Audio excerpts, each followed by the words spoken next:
Hello students. तो हमारा next topic है AS9 रिलेटेड है रेवेन्यू रिकॉग्निशन। ओके, एग्जाम के पर्सपेक्टिव से बात करें तो अपन काफ़ी इंपॉर्टेंट एएस है अपना, और काफ़ी इजी एएस भी है। ठीक है, तो इसमें सबसे पहले फर्स्ट टॉपिक से स्टार्ट करें तो फर्स्ट टॉपिक है अपना डेफिनेशन। तो डेफिनेशन ऑफ द रेवेन्यू, अगर रेवेन्यू की बात करें तो कोई भी एक एंटिटी है, ओके, कोई भी एक कंपनी है, एंटिटी है, ठीक है, उसके ग्रॉस इनफ्लो हो रहा है उसके पास में, और इनफ्लो वो किस फॉर्म में हो रहा है, लाइक कैश भी हो सकता है, या फिर इन ट्रेड रिसीवेबल के फॉर्म में हो सकता है, फिर कोई भी अदर कंसिडरेशन फॉर्म में हो सकता है। ठीक है, और वो उसके ऑर्डिनरी कोर्स ऑफ बिजनेस में हो रहा है, ऑर्डिनरी कोर्स ऑफ बिजनेस में हो रहा है। ठीक है, और ऑर्डिनरी कोर्स ऑफ बिजनेस क्या हो सकता है मेरा, लाइक सेल ऑफ गुड्स हो सकता है, ठीक है, रेंडरिंग ऑफ सर्विस हो सकता है, ओके, और थर्ड फॉर्म क्या हो सकता है, लाइक इंटरेस्ट हो सकता है मेरा, रॉयल्टी हो सकता है, ओके, और या फिर डिविडेंड इनकम हो सकता है। तो इन सब का जो भी ग्रॉस इनफ्लो होगा वही मेरा क्या कहलाएगा, रेवेन्यू कहलाएगा, राइट।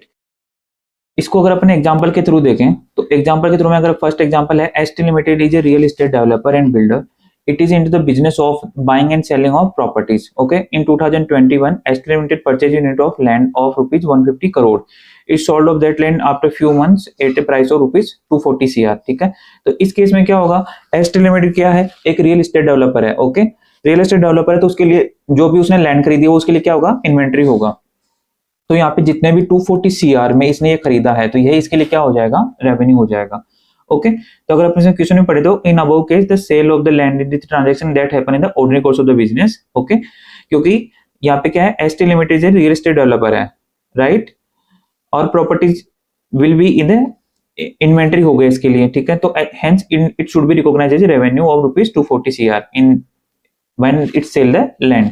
ओके, अब अपन नेक्स्ट एग्जांपल देखें तो एंटिटी XY क्या है, XY sell a machine being used in at a factory at a price of rupees 2 lakh, it carrying value कितनी है, 1,80,000। तो इस केस में क्या हुआ है कि उसने XY लिमिटेड ने क्या बेचा है, एक अपना फैक्ट्री में मशीन बेची है। तो ओके, तो इसका ये ऑर्डिनरी कोर्स ऑफ बिजनेस नहीं है, तो यहाँ पे जो भी 2 CR का इसने बेचा है और इसकी कैरिंग वैल्यू थी 1.08 सॉरी लाख है यहाँ पे।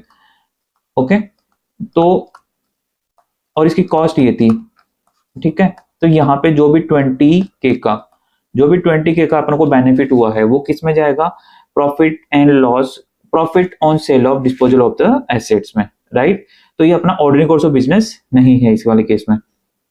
नेक्स्ट एग्जांपल की अगर अपन बात करें तो यहाँ पे क्या है, ट्रिप डील क्या है, एक वेबसाइट है that allow peoples to book a airline ticket as part of the business, it's agree to buy 100 tickets from the airline on a particular date. ठीक है, and it's resell all these tickets to the customer.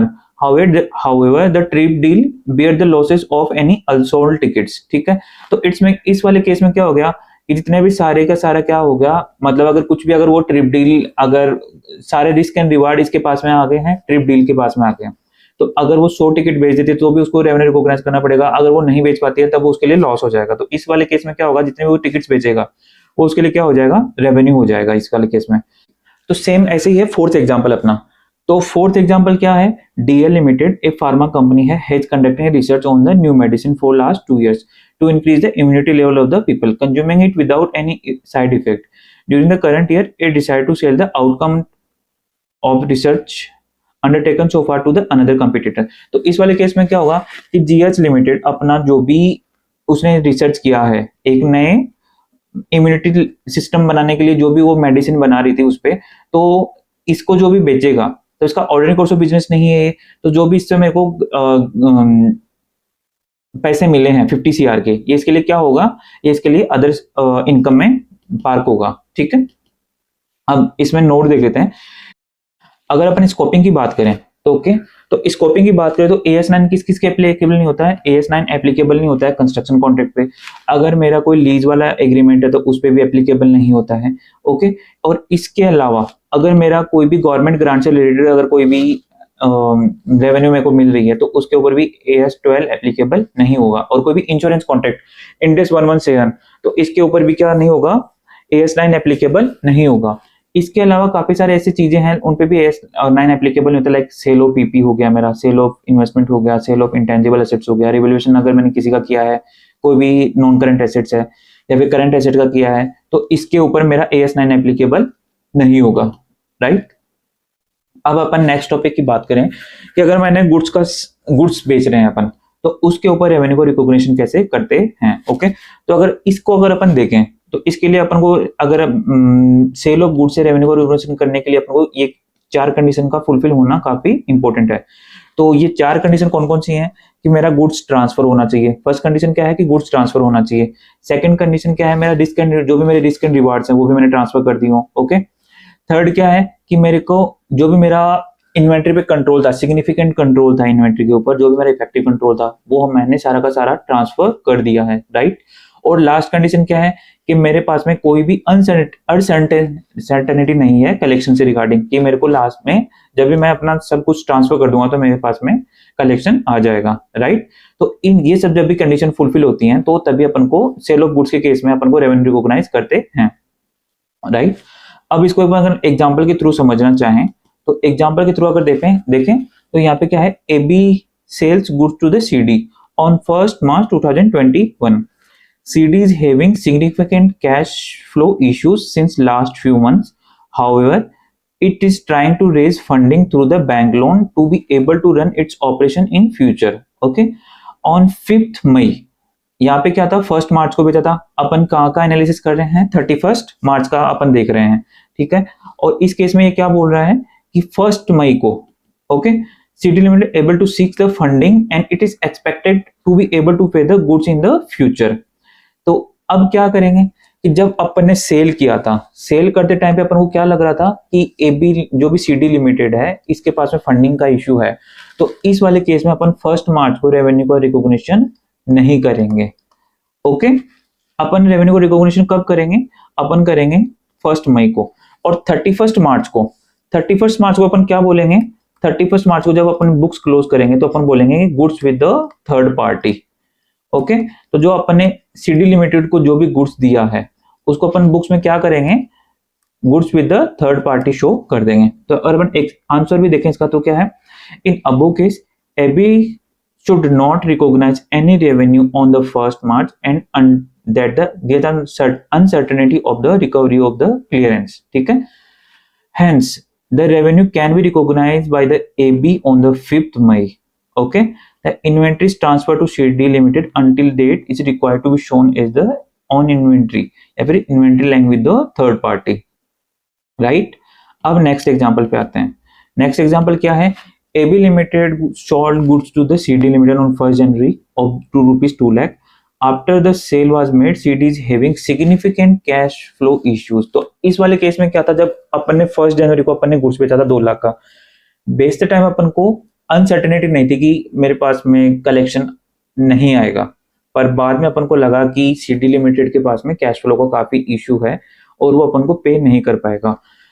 It is trying to raise the fund through the bank to be able to run its operation in the future. However, it is unable to do so and has gone under liquidation में भी चला गया वो 15th मार्च को।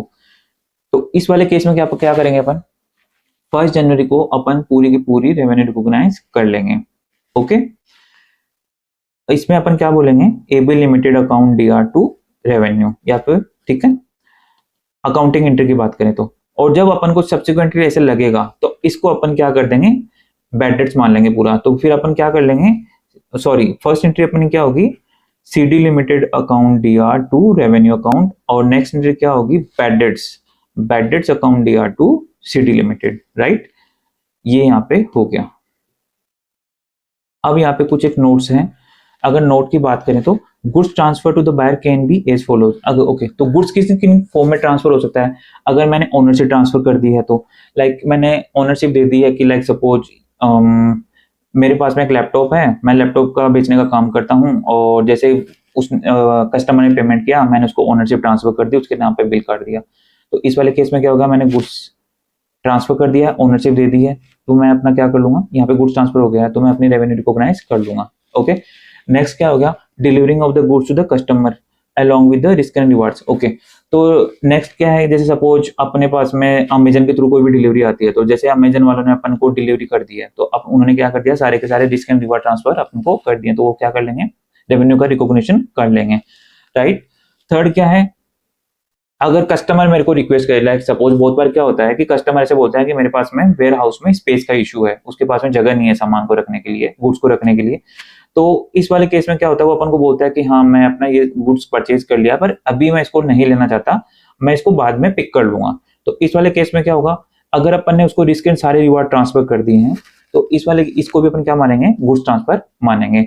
Okay, goods अभी भी अपने ही ware house में है, पर उसको क्या होगा, अपन को सेपरेटली दिखाना पड़ेगा, और उस वाले केस में अपन उसको क्या मानेंगे, गुड्स ट्रांसफर मानेंगे। ओके, अब नेक्स्ट क्या है, sale is recorded after date.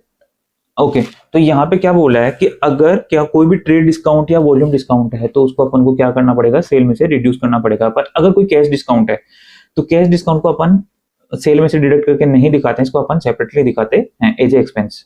ठीक है, पीएनएल के अंदर अगर मेरा कोई भी सेल रिटर्न है, तो उसको अपन क्या करेंगे, पीएनएल में सेपरेटली शो करेंगे। ओके, अगर अब यहाँ पे देखते हैं कि कुछ स्पेशल केसेस होते हैं, तो उस वाले केसेस में अपन रेवेन्यू को रिकॉग्निशन कैसे करेंगे, वो यहाँ पे अभी अपन देख लेते हैं। तो फर्स्ट केस क्या है, delivery is delayed at the buyer request and the buyer is take title and accepting the bills. Okay, तो यहाँ पे क्या हुआ है कि बायर ने डिले कर दिया है, पर अपन ने क्या कर दिया है, उसको रिस्क एंड रिवार्ड ट्रांसफर कर दिए हैं। ठीक है, तो जिस दिन भी अपन उसको रिस्क एंड रिवार्ड ट्रांसफर करेंगे इस वाले केस में, उसी दिन अपन क्या कर लेंगे, रेवेन्यू रिकॉग्नाइज कर लेंगे। ठीक है, नेक्स्ट केस क्या अपना, सेल ऑन अप्रूवल बेसिस। तो सेल ऑन अप्रूवल बेसिस में क्या होता है, जैसे सपोज एक बायर है और उस बायर ने अपन को गुड्स बेचा है। ठीक है, उसने बोला, अपन ने किसी को बेचा है, ऐसे मान लेते हैं अपन ने गुड्स बेचा है। ओके, अपन उसको बोलते हैं कि या तो आप 30 डेज में एक्सेप्ट कर लेना। ठीक है, अगर 30 डेज में अगर एक्सेप्ट नहीं करते हो, तो हम ऐसे मान लेंगे कि 30 डेज के बाद में और हम ऑटोमेटिक रेवेन्यू रिकॉग्नाइज कर लेंगे। अपन मान लेंगे कि 30 डेज का जो भी मेरा टाइम पीरियड है वो एक्सपायर हो गया, तो उसके बाद में अपन इसके रेवेन्यू रिकॉग्नाइज कर लेंगे। तो सपोज इस केस में क्या होता है, अगर वो बंदा अपन को 15 डेज पे एक्सेप्टेंस दे दे कि हम 15 डेज पे, कि उसने बोल दिया कि मैं एक्सेप्ट कर रहा हूँ, तो अपन क्या करेंगे, 15 डेज पे एक्सेप्ट कर लेंगे। अगर वो 30 डेज पे एक्सेप्ट करता है, तो अपन 30 डेज पे रेवेन्यू 30 जो 30वां दिन आएगा उस दिन अपन रेवेन्यू रिकॉग्नाइज करेंगे। ठीक है, पर अगर वो कुछ भी नहीं देता है, तो जैसे ये 30 डेज एक्सपायर होंगे, तो जैसे 31वां डे आएगा, अपन क्या कर लेंगे, रेवेन्यू का रिकॉग्निशन कर लेंगे। पर उससे पहले अगर वो अप्रूवल दे देता है, तो उस वाले केस में अपन क्या कर लेंगे, पहले रेवेन्यू का रिकॉग्निशन कर लेंगे। राइट, अब नेक्स्ट क्या है, goods sold subject to the inspections and installations. ठीक है, तो फर्स्ट केस क्या है, अगर मेरे को ऐसा लगता है कि मेरा इंस्टॉलेशन है, अगर वो कॉम्प्लेक्स टाइप का है, तो इस वाले केस में क्या होगा कि जो सामने वाला बायर है वो डिलीवरी को एक्सेप्ट कर ले, और अपन ने इंस्टॉलेशन वाली प्रोसेस भी पूरी कर दी है, तो इस वाले केस में अपन रेवेन्यू को रिकॉग्निशन करेंगे। पर अगर सेकंड केस हो गया, अगर इंस्टॉलेशन मेरा सिंपल सा है, ऐसा कुछ ट्रिकी नहीं है, उसमें नॉर्मल सा है, तो अपन क्या करेंगे, जैसे सामने वाला बायर डिलीवरी को एक्सेप्ट करता है, उसी टाइम अपन क्या कर लेंगे, रेवेन्यू को रिकॉग्निशन कर लेंगे। ठीक है, सेल एंड रीपरचेज एग्रीमेंट, अगर मेरे को लगता है कि मैं रीपरचेज कर लूंगा, ठीक है, कि अगर वो सामने वाला बंदा, मेरे को ऐसे लगता है कि मैं सामने वाला बंदा, सेल एंड रीपरचेज वाले एग्रीमेंट के सामने वाला बंदा मेरे को लगता है कि मैं रीपरचेज कर लूंगा, तो इसको अपन क्या कर लेंगे, सेल नहीं मानेंगे, इसको अपन क्या मानेंगे कि एज ए लोन ट्रांजेक्शन मानेंगे। पर अगर सामने वाला बंदा, अगर अपन को नहीं, मेरे को लगता है कि मैं रीपरचेज नहीं करूंगा, तो रीपरचेज नहीं करूंगा, तो इसको क्या मानेंगे, अपन सेल मान लेंगे इस वाले केस में। राइट, अगर कंसाइनमेंट है, अगर मैंने किसी एजेंट के थ्रू बेचा है, तो जैसे ही एजेंट थर्ड पर्सन को या फिर फाइनल कस्टमर को जब भी गुड्स बेचेगा, तो अपन क्या करेंगे, रेवेन्यू को रिकॉग्निशन कर लेंगे। अगर मेरा केस ऑन डिलीवरी है, ओके, तो जैसे ही मैंने सामने वाले पार्टी को, जैसे like suppose Amazon and Flipkart वाले होते हैं, तो जैसे उन्होंने क्या किया, डिलीवरी करी और मेरे को कैश भी मिल गया है, तो जैसे ही वो मिलता है, मैं रेवेन्यू को क्या कर लूंगा, रिकॉग्निशन कर लूंगा। अगर मेरा कोई subscription end of the publication वाला टाइप का केस है, लाइक सपोज आईसीआई की जो मंथली मैगजीन आती है, तो क्या करते हैं मेंबर्स एक पेमेंट कर देते हैं, सपोज 1100 रुपए का, 1200 रुपए का। ठीक है, तो यहाँ पे क्या होता है, मंथली अपने पास में मैगजीन आती है, तो मंथली वो क्या करेंगे, मंथली 12, तो मंथली क्या करेंगे, 100 रुपए का रिकॉग्निशन रेवेन्यू का क्या करेंगे, ओवर द पीरियड मतलब हर मंथ 100 रुपए का रेवेन्यू का रिकॉग्निशन करेंगे। ठीक है, इसको अगर अपन एग्जांपल के थ्रू देखना चाहें, तो यहाँ पे क्या है, X limited sell goods worth 50 lakh on 20th February 2021 to AB limited. ठीक है, AB limited is facing storage capacity contents at the warehouse. AB Limited instruct XY Limited to hold the goods at XY Limited warehouse and arrange for the delivery on the 15th March. ठीक है, तो इस वाले case में क्या होगा कि यहाँ पे अपन ने XY लिमिटेड ने क्या किया, AB लिमिटेड को 20 फरवरी को गुड्स ट्रांसफर कर दिए हैं। पर एबी लिमिटेड के पास में क्या है, वेयर हाउस में शॉर्ट स्टोरेज कैपेसिटी का इश्यू चल रहा है। तो अपन क्या करेंगे, यहाँ पे रिस्क एंड रिवॉर्ड ट्रांसफर कर दिए हैं, तो अपन क्या करेंगे इस वाले केस में 20 फरवरी को ही रेवेन्यू को रिकॉग्निशन कर लेंगे। यही क्वेश्चन बोल रहा है, X Y can limited can recognize revenue for sale of goods on 20th February. ठीक है, अब नेक्स्ट पे आते हैं। Mr X Y sell goods worth 5 lakh on 30th March 2021 to Mrs FT under sale of on approval basis. ठीक है, under the arrangement FT can return the goods to X Y limited within next 3 months। ठीक है, तो यहाँ पे क्या करा है, एक्स वाई ने एफटी लिमिटेड को 5 लाख का गुड्स बेचा है 30 मार्च को, और उसके पास में ऑप्शन है कि वो 3 months तक गुड्स का कभी भी रिटर्न कर सकता है। तो इस वाले केस में क्या होगा, अगर वो 3 months में एक्सेप्टेंस दे देता है तब तो हम उसी टाइम पे रेवेन्यू को रिकॉग्निशन कर लेंगे। अगर वो 3 months तक कुछ नहीं करता है तो अपन जैसे 3 months कंप्लीट होंगे तब कर लेंगे। अगर वो 3 months के बाद में से पहले अगर रिजेक्ट कर देगा कि मैं नहीं लेना चाहता, वो गुड्स वापस दे सकता है, तो अपन रेवेन्यू को रिकॉग्निशन नहीं करेंगे। राइट, अब नेक्स्ट एग्जांपल आ गया। On 1st January 2000 Messrs KJ sell goods at invoice value of 5 lakh rupees to mister TH at the time of sale KJ has agreed. इस वाले केस में क्या हो रहा है कि वो रीपर्चेज करने के लिए एग्री हो रहा है। तो रीपर्चेज करने के लिए एग्री हो रहा है, इस केस में क्या मानेंगे, ये एज ए लोन ट्रांजेक्शन है, ये सेल का ट्रांजेक्शन नहीं है। ओके, तो ये फर्स्ट इसको क्या मानेंगे, लाइक जैसे मैंने इसको सेल करा है, सेल करते क्या, बैंक अकाउंट या टू लोन 5 लाख रुपीज हो गया। अब ईयर एंड पे मैं इसको 6 लाख रुपए दे रहा हूँ, तो 1 लाख रुपए का इंटरेस्ट बुक कर लेंगे, इंटरेस्ट एक्सपेंस आ जाएगा, interest expense account to loan account, और फिर पेमेंट करते टाइम पे लोन अकाउंट या टू बैंक, ये सेम अकाउंटिंग एंट्री यहाँ पे दी हुई है। ठीक है, अब यहाँ पे नेक्स्ट एग्जांपल है, in the year 2001 to XYZ Limited supply goods on consignment basis to ABC Limited a retail outlet worth 10 lakh rupees। ठीक है, as per the terms ABC will only pay XYZ Limited for the goods which are sold by them to the third parties, rest of the goods can be returned। तो यहाँ पे क्या हो गया, agent principal agent वाला वो लग गया। तो यहाँ पे क्या होगा, जब XYZ लिमिटेड ABC लिमिटेड जब भी कोई गुड्स बेचेगी फाइनल कस्टमर को, तो XYZ लिमिटेड उतना ही रेवेन्यू रिकॉग्निशन करेगी। तो यहाँ पे क्या बोला है, 5,50,000 का उन्होंने ड्यूरिंग द सेल करी है, तो अपन यहाँ पे XYZ लिमिटेड क्या करेगी, सिर्फ 5,50,000 का ही रेवेन्यू रिकॉग्नाइज करेगी अपने बुक्स में। ठीक है, अब अपन नेक्स्ट टॉपिक पे आ जाते हैं, revenue from rendering of the services. तो अगर अपन सर्विस रेंडर कर रहे हैं तो उस वाले केस में रेवेन्यू को रिकॉग्निशन कब करेंगे। तो फर्स्ट केस तो क्या है कि मेरे पास में जो भी कंसिडरेशन मिलेगा उसके मिलने की कोई भी अनसर्टेनिटी नहीं है, मेरे को पता है कि मेरे को कलेक्शन मिल जाएगा। ओके, और मैंने सर्विस जो भी है सारी की सारी मैंने रेंडर कर दी है, मतलब जो सारी सर्विसेज है मैंने डिलीवर कर दी हैं। तो ये दो कंडीशन फुलफिल होनी चाहिए। ठीक है, अब सर्विस वाले केसेस में क्या होता है कि अपन को रेवेन्यू को रिकॉग्निशन के 2 मेथड्स होते हैं रेवेन्यू रिकॉग्निशन करने के लिए सर्विस वाले ट्रांजैक्शंस में। फर्स्ट तो क्या होता है, percentage of the completion method, और सेकंड क्या होता है, जैसे ही मैंने कंप्लीटेड सर्विस मेथड वन। तो percentage of the service completion method में क्या होता है, जैसे जैसे मैं अपनी सर्विस कंप्लीट करता जाता हूँ वैसे वैसे मैं क्या करता हूँ, रेवेन्यू को रिकॉग्निशन करता जाता हूँ। लाइक इसको अगर अपन सबसे पहले अगर देखें तो ये होता है लाइक कोचिंग। अगर कोचिंग इंस्टीट्यूट की बात करें अपन, लाइक सपोज एक बच्चे है, बच्चे से अपन ने क्या किया, फीस 12,000 रुपए की फीस कलेक्ट कर ली। राइट, 12,000 रुपए की फीस कलेक्ट कर ली, और अपन बोलते हैं कि ये 6 months का बैच है। तो इस वाले केस में क्या करेंगे, इस वाले केस में जैसे ही बच्चे से सपोज फर्स्ट मंथ हो गया, तो फर्स्ट मंथ में अपन क्या करेंगे, 6 months है, तो परसेंटेज ऑफ कंप्लीशन मेथड क्या बोलेगा कि मैं हर मंथ 2-2 हजार रुपए की क्या करूंगा, रेवेन्यू रिकॉग्नाइज करता जाऊंगा। पर अगर नेक्स्ट कौन सा है मेरा, कंप्लीटेड सर्विस मेथड। तो कंप्लीटेड सर्विस मेथड क्या बोलता है, कंप्लीटेड सर्विस मतलब जैसे ही मैं पूरी की पूरी कंप्लीटेड सर्विस दे दूंगा तो उस टाइम में अपना क्या करूंगा, रेवेन्यू रिकॉग्नाइज करूंगा। तो इस वाले केस में क्या होता है, लाइक सपोज मेरे पास में कोई क्लाइंट आता है और मुझे बोलता है कि सर आप मेरी रिटर्न फाइल कर दो, और उसके लिए मैं आपको कितने रुपए दूंगा, 3,000 रुपीज दूंगा। ओके, इस वाले केस में क्या होगा, जैसे ही मैं उसकी रिटर्न फाइल करूंगा, जैसे ही रिटर्न फाइल करूंगा मुझे 3,000 रुपए देगा। तो ये क्या हो गया, मेरा कंप्लीटेड सर्विस मेथड हो गया। तो इस वाले केस में मैं जब मेरे को कंप्लीट सर्विस दे दूंगा, उसकी रिटर्न फाइल कर दूंगा, ITR फाइल कर दूंगा, वो मुझे 3,000 रुपए दे देगा। तो इस वाले केस में मैं जब भी मेरे को 3,000 रुपए देगा तो उस टाइम पे मैं अपनी क्या करूंगा, रेवेन्यू रिकॉग्नाइज करूंगा। ठीक है, अब यहाँ पे नोट दिया हुआ है, if service is required a substantial time then apply percentage of completion method. तो यहाँ पे क्या बोला है, जैसे फर्स्ट एग्जांपल अपने कोचिंग वाला लिया था, यहाँ पे क्या है, मेरे को सब्सटेंशियल पीरियड टाइम लग रहा है, 6 मंथ्स लग रहे हैं, तो इस वाले केस में अपन क्या करेंगे, परसेंटेज ऑफ कंप्लीशन मेथड लेंगे, ठीक है। और बाकी के जितने भी सारे केसेस होते हैं उसमें अपन क्या लेंगे, कंप्लीटेड सर्विस मेथड लेंगे, ठीक है। अगर अपन यहाँ पे देखें तो अगर मेरे को कभी कभी क्या होता है कि कुछ ऐसे सर्विस कॉन्ट्रैक्ट में एंटर हो जाते हैं एंटिटी, जिससे उसको लगता है कि जो भी उसका आउटकम उसको जो मिलने वाला है वो प्रोबेबल है, और उसको थोड़ा मतलब जितना भी वो उसने एक्सपेंस किया है शायद उतना ही वो उतना रिकवर कर पा सकती है।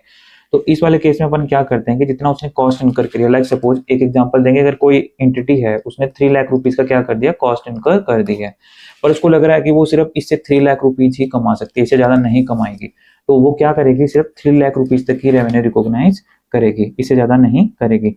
यहाँ पे कुछ एक एग्जांपल्स आप रीड कर लेना कि कहाँ कहाँ पे परसेंटेज ऑफ कंप्लीशन मेथड लगता है और कहाँ पे कंप्लीटेड सर्विस मेथड लगता है। तो अपना नेक्स्ट टॉपिक है रेवेन्यू फ्रॉम अदर सोर्सेस। तो अदर सोर्सेस में क्या अपना इंटरेस्ट, डिविडेंड एंड रॉयल्टी वाला पोर्शन। तो इसके लिए इन सबके लिए रेवेन्यू रिकॉग्नाइज करने से पहले अपन को क्या है, कुछ एक कंडीशन फुलफिल होनी चाहिए। तो इसको अगर अपन देखें तो फर्स्ट कंडीशन क्या है मेरी, जो भी मेरा है रेवेन्यू क्या होनी चाहिए, रिलायबली मेजरेबल होनी चाहिए, मेरे को अनसर्टेनिटी नहीं होनी चाहिए कंडीशंस के, मतलब लास्ट में मेरे पास में कंसिडरेशन आना ही चाहिए, ओके। और जो भी सिग्निफिकेंट इकोनॉमिक जो भी बेनिफिट होता है वो एंटिटी के लिए क्या होना चाहिए, इनफ्लो होना चाहिए उसका, ठीक है। अब इनके केस में, इन तीनों केसेस में रेवेन्यू को कैसे रिकॉग्नाइज करते हैं, तो इंटरेस्ट कैसे करते हैं, जैसे आपने नॉर्मली करा भी होगा, इंटरेस्ट अपन कैसे करते हैं, जितना भी मेरा सब्सटेंशियल पीरियड टाइम है, मतलब जितने पीरियड के लिए मैंने लोन मतलब कहीं पे किसी को दिया है, या फिर मैंने कल कोई एफडी कराई है, तो जितने पीरियड के लिए मैंने दिया तो उस टाइम, उस प्रोपोर्शनेट टाइम के लिए अपन उसके इंटरेस्ट की इनकम क्या कर लें, रेवेन्यू रिकॉग्नाइज कर लेते हैं, ठीक है। रॉयल्टी क्या करते हैं, हमेशा एक्रूअल बेसिस पे करते हैं, ठीक है, कैश बेसिस पे नहीं, एक्रूअल बेसिस पे। और डिविडेंड कब भी होता है, जब कंपनी इसको डिक्लेयर कर देती है तब अपन डिविडेंड का क्या करते हैं, रिकॉग्नाइज कर लेते हैं, ठीक है। अगर इन तीनों को हम हमेशा, अपन क्या करते हैं, इनको एज ए अदर इनकम दिखाते हैं, पर इनको as a revenue from operation भी मान सकते हैं। लाइक फर्स्ट केस क्या है, इंटरेस्ट वाला, बैंकिंग सेक्टर हो गया, बैंक का काम क्या होता है, लोन देना, तो वो अपने लिए क्या कर सकते हैं, फाइनेंसिंग, उनके लिए फाइनेंस पे देना है, काम है, तो इंटरेस्ट को क्या मानते हैं, रेवेन्यू फ्रॉम ऑपरेशन मानते हैं। कोई भी ऐसी एंटिटी है जो अदर पर्सन्स को कोई भी अपनी एसेट्स है वो यूज करने के लिए दे देती है, लाइक पेटेंट हो गया, टेक्निकल नॉलेज हो गया, और उसका नॉर्मल कोर्स ऑफ बिजनेस है, तो उस वाले केस में वो रॉयल्टी को क्या मानेगा, अपना रेवेन्यू फ्रॉम ऑपरेशंस मानेगा। डिविडेंड हो गया तो बहुत सारी कंपनीज का क्या करती है, इन्वेस्टमेंट कंपनीज टाइप होगी, उनके लिए क्या होता है, डिविडेंड उनका प्राइम सोर्स ऑफ इनकम होता है, तो वो क्या करेंगे, डिविडेंड को रेवेन्यू फ्रॉम ऑपरेशंस मानती हैं, ओके। अब यहाँ पे एग्जांपल्स के थ्रू देखें तो ड्यूरिंग द ईयर 31 मार्च है, Excel Limited has recognised 100 lakh on accrual basis income from dividend on use of mutual funds held by it, ठीक है। The dividend on mutual fund were declared on the 15th June, the dividend was proposed on 10th April. तो इस वाले case में क्या हुआ है, dividend propose कब हुए हैं, डिविडेंड प्रपोज हुए हैं, प्रपोज की डेट क्या है, 10 अप्रैल, राइट। और डिक्लेयर्ड कब हुए हैं, डिक्लेयर्ड कब हुए हैं, 15 जून को, राइट। तो 31 मार्च को क्या अपन रेवेन्यू रिकॉग्नाइज कर सकते हैं, बिल्कुल नहीं। तो इस वाले केस में जो भी ट्रीटमेंट कर रहे हैं वो गलत ट्रीटमेंट कर रहे हैं, अपन 31 मार्च 2021 को जो भी अपना डिविडेंड है उसको एज ए रेवेन्यू इनकम नहीं बना सकते हैं, ठीक है। तो यहाँ पे ये आप इसको रीड कर लेना, सेम यही ट्रीटमेंट बोला हुआ। अब अपना नेक्स्ट एग्जांपल देखते हैं। तो नेक्स्ट एग्जांपल क्या बोला है, Y Limited use certain resource of X Limited, in return X Limited receive 10 lakh rupees and 15 lakh rupees interest and royalty respectively from the Y Limited during the year 2001 to you are required to state whether the on the basis of the revenue can be recognized by X limited rest. X limited इसको क्या कर सकता है, revenue recognise कर सकता है। उसकी condition क्या होती है, इंटरेस्ट के केस में क्या होता है, टाइमली प्रोपोर्शनेट बेसिस पे होता है, और रॉयल्टी के केस में क्या होता है कि उसको एक्रूअल बेसिस पे करना है, ठीक है। और नेक्स्ट कंडीशन क्या है कि जो भी मेरे पास जो कंसिडरेशन है उसके लिए रीजनेबल सर्टेनिटी होनी चाहिए। तो इस वाले केस में ये कंडीशन फुलफिल हो रही है, तो यहाँ पे ये 10 से 12 लाख रुपीज के रेवेन्यू को रिकॉग्नाइज कर सकता है। कुछ इस केसेस में क्या करते हैं अपन, रेवेन्यू का पोस्टपोनमेंट कर देते हैं। पोस्टपोनमेंट करने के लिए अपन कंडीशंस क्या क्या है कि अगर या तो मैं कंसिडरेशन डिटरमाइन नहीं कर पा रहा हूँ, ठीक है, या फिर मेरे लिए सर्टेनिटी नहीं हो पा रही कि मैं कलेक्ट कर पाऊंगा कंसिडरेशन को या नहीं कर पाऊंगा, ठीक है। और कुछ अनसर्टेनिटी आ जाती है रेवेन्यू को रिकॉग्नाइज करने से रिलेटेड, तो इन सब केसेस में क्या करते हैं अपन, रेवेन्यू को क्या करते हैं, पोस्टपोन कर देते हैं। ठीक है, अब कुछ एक इंपॉर्टेंट पॉइंट्स हैं। ठीक है, if at any time of the sale no revenue recognise because of the uncertainty of the collection then the inventory. Okay, तो फर्स्ट केस क्या है कि अगर किसी भी थर्ड अपन ने कोई भी किसी पार्टी को सेल किया, ओके, और उसके पास में वो गुड्स है, पर अपन को ऐसे लग रहा है कि जो भी उसके उससे अपन मेरे को कलेक्शन नहीं हो पाएगा, उसके रिगार्डिंग अनसर्टेनिटी है, तो इस केस में कि अपन जो भी इन्वेंट्री उस थर्ड पार्टी के पास में रखी हुई है उसको अपन क्या मानेंगे, inventory shared with the third party, right. If the seller charge interest, okay, तो अगर अपन ने क्या किया, जैसे अपन ने कोई गुड्स बेचा, राइट, उसको बेचने के बाद में सेलर ने क्या टाइमली पेमेंट नहीं किया और उस पे कुछ एग्रीमेंट्स के टर्म्स के अकॉर्डिंग उस पे कुछ इंटरेस्ट और चार्ज हो गया, तो उसको अपन क्या बोलेंगे, जो भी मेरा इंटरेस्ट हुआ है उसको एज ए अपन इनकम मानेंगे, पर वो income from revenue from operation नहीं होगी, वो अदर इनकम होगी और उसको क्या बोलेंगे, इंटरेस्ट इनकम मानेंगे, राइट। अब क्या हो गया, अगर क्या मैं एक्सचेंज ट्रांजेक्शन कर रहा हूँ, तो एक्सचेंज ट्रांजेक्शन क्या कर रहा हूँ, मैं फर्स्ट सिमिलर गुड्स कर रहा हूँ और सिमिलर टाइप के बिजनेस के साथ में कर रहा हूँ, तो उसको अपन रेवेन्यू ट्रांजेक्शन नहीं मानेंगे। पर अगर मैं डिफरेंट बिजनेस वाले बंदे के साथ कर रहा हूँ और डिफरेंट गुड्स के साथ कर रहा हूँ, तो इस वाले केस में अपन क्या करेंगे, जो भी मेरा एक्सचेंज हुआ है उसको जो भी फेयर वैल्यू है उसके ऊपर उसको क्या मानेंगे, कंसिडरेशन मान लेंगे, राइट। प्रिंसिपल एजेंट का, प्रिंसिपल एजेंट में क्या होता है, मेरे लिए ग्रॉस इनफ्लो क्या होगा, जो भी मेरा एजेंट ने बेचा है, पर एजेंट के लिए क्या होगा, ग्रॉस इनफ्लो जो भी उसको कमीशन मिल रहा है।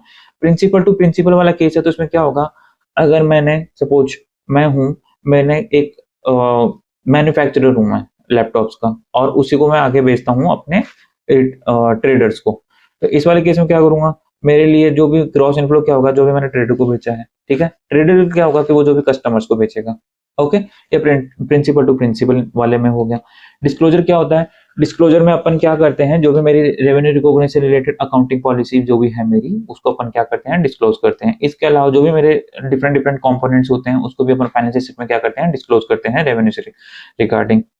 ठीक है, अब अगर अपन AS9 को क्विकली अगर समराइज करना चाहें, तो अगर समराइज करना चाहें तो इसमें क्या होगा, रेवेन्यू फर्स्ट अगर अपन रेवेन्यू रिकॉग्निशन की बात करें तो सबसे पहले अपन रेवेन्यू की डेफिनेशन पे आए, तो रेवेन्यू की डेफिनेशन में अपन ने क्या बोला था कि एंटिटी को कोई भी ग्रॉस इनफ्लो मिलता है, और ग्रॉस इनफ्लो किसमें किसी भी फॉर्म में हो सकता है, लाइक कैश, बैंक, ओके, मेरा रिसीवल ट्रेड रिसीवल वाले फॉर्म में हो सकता है, या फिर कोई अदर कंसिडरेशन मिल रहा है, ठीक है, और वो क्या हो रहा है, एंटिटी के normal course of the business में मिल रहा है, और नॉर्मल कोर्स ऑफ बिजनेस क्या है मेरा, सेल ऑफ गुड्स है, रेंडरिंग ऑफ सर्विसेज है, या फिर कोई भी other source of income, other source है, ठीक है, तो उस वाले केसेस में अपन क्या बोलते हैं, उसको मेरी क्या है, जो भी मेरे को ग्रॉस इनफ्लो है वो मेरा क्या है, रेवेन्यू है, ठीक है। इसके बाद अपन ने क्या किया था, उसके बाद अपन ने सेल ऑफ गुड्स पढ़ा था, तो सेल ऑफ गुड्स के लिए क्या है, उसके लिए कंडीशन दी हुई है कि मैंने गुड्स थर्ड पार्टी को भेज दिया, जो भी रिस्क एंड रिवार्ड्स है वो भी मैंने सारे ट्रांसफर कर दिए हैं, मेरे लिए कंसिडरेशन मेरे को मिलेगा, और जो भी जो कंसिडरेशन मिलेगा उसके उसमें कोई भी अनसर्टेनिटी नहीं है, तो उस वाले केस में अपन क्या करते हैं, जो भी सेल ऑफ गुड्स है उसके लिए रिगार्डिंग रेवेन्यू रिकॉग्नाइज करते हैं।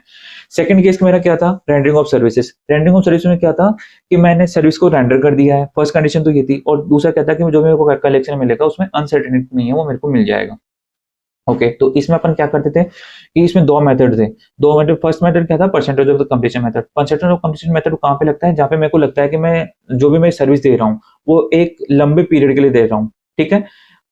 इस वाले केस में अपन क्या करते थे, रेवेन्यू को उसी प्रोपोर्शनल बेसिस में अपन रेवेन्यू रिकॉग्नाइज करते थे। सेकंड केस क्या हो गया, completed service method. Completed service method कहाँ लगता है, जहाँ पे परसेंटेज ऑफ कंप्लीशन मेथड, मतलब जहाँ पे परसेंटेज ऑफ कंप्लीशन मेथड नहीं लगता, उसके अलावा बाकी सारे केसेस में कंप्लीटेड सर्विस मेथड लगता है, ओके।